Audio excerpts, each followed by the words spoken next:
सुप्रभात बच्चों। आज मैं आपकी हिंदी की अध्यापिका आरती कुलश्रेष्ठ आपको पाठ बूढ़ा घोड़ा पढ़ाऊंगी। बच्चों, जब हमारी बहुत सी चीज़ें पुरानी हो जाती हैं, किसी काम की नहीं रहती, तो हम उन्हें फेंक देते हैं। क्या हम दादा दादी, बूढ़े माता पिता आदि के साथ भी ऐसा ही व्यवहार करते हैं? नहीं, हमें उनका आदर करना चाहिए, उनकी देखभाल करनी चाहिए। इसी तरह की यह एक कहानी है जिसमें एक धनी व्यक्ति ने अपने बूढ़े घोड़े के साथ क्या किया। चलिए आइए पढ़ते हैं यह पाठ। इटली देश में एंटीनेटो नाम का एक धनी व्यक्ति रहता था।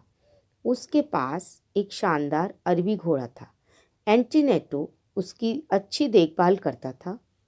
उसने अपने बगीचे में घोड़े के लिए छोटा सा घर बना रखा था। घोड़ा भी बड़ी लगन से अपने मालिक की सेवा करता था। धीरे धीरे घोड़ा बूढ़ा हो चला। अब उससे अपने स्वामी की उतनी सेवा नहीं होती थी।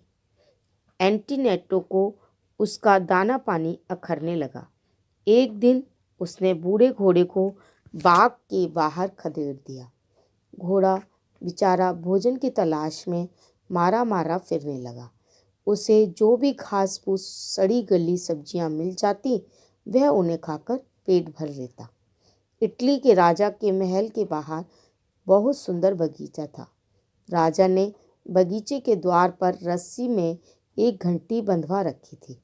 जिस व्यक्ति को राजा की सहायता की आवश्यकता होती, वह रस्सी खींचकर घंटी बजा देता था। घंटी की आवाज़ सुनकर राजा उस व्यक्ति को अपने सामने बुलवाता, उसकी फरियाद सुनता और उसकी सहायता का प्रबंध कर देता था। एक दिन राजा महल के बाहर निकला तो उसकी नज़र रस्सी पर गई। बारिश और धूप के कारण रस्सी सड़ गई थी। राजा ने चौकीदार से कहा, देखो यह रस्सी गल गई है, किसी के खींचते ही टूट जाएगी। आज ही इस रस्सी को बदलवा दो। राजा के जाने के बाद चौकीदार ने रस्सी खींचकर तोड़ दी और नई रस्सी लेने चला गया। उस दिन बाजार बंद था, उसे नई रस्सी नहीं मिली। चौकीदार ने सोचा, एक ही दिन की तो बात है, आज मैं घास की रस्सी बांध देता हूँ, कल नई मजबूत रस्सी ले आऊँगा। चौकीदार ने बगीचे से लंबी लंबी घास तोड़ी और उसकी रस्सी बटकर उसमें घंटी बांध दी।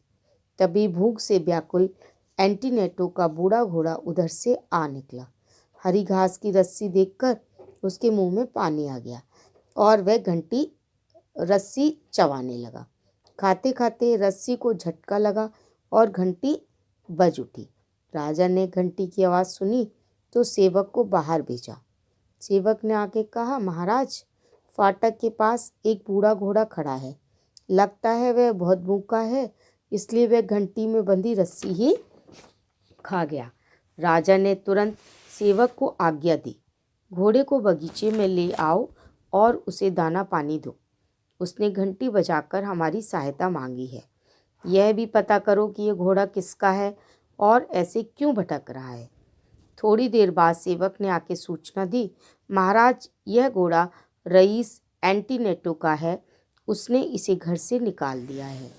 राजा ने एंटीनेटो को बुलावा भेजा। एंटीनेटो राजा के सामने उपस्थित हुआ। राजा ने पूछा, क्या यह घोड़ा तुम्हारा है? जी महाराज, एंटीनेटो ने कहा। तुमने इसे घर से क्यों निकाल दिया? राजा ने पूछा।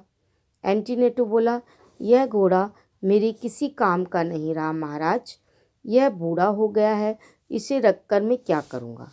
राजा को एंटीनेटो की बात सुनकर बड़ा क्रोध आया, किंतु उसने शांत रहकर कहा, एंटीनेटो, कल तुम बूढ़े हो जाओगे तो तुम्हारे बाल बच्चे ही तुम्हारी देखभाल करेंगे। वे तुम्हें भोजन ढूंढने के लिए सड़कों पर तो नहीं निकाल देंगे। इस घोड़े ने तुम्हारी इतनी सेवा की और तुमने इसे घर से निकाल दिया। राजा की बात सुनकर एंटीनेटो का सिर शर्म से झुक गया। उसने राजा से माफ़ी मांगी। वह घोड़े को घर ले आया और उसकी भली प्रकार सेवा करने लगा।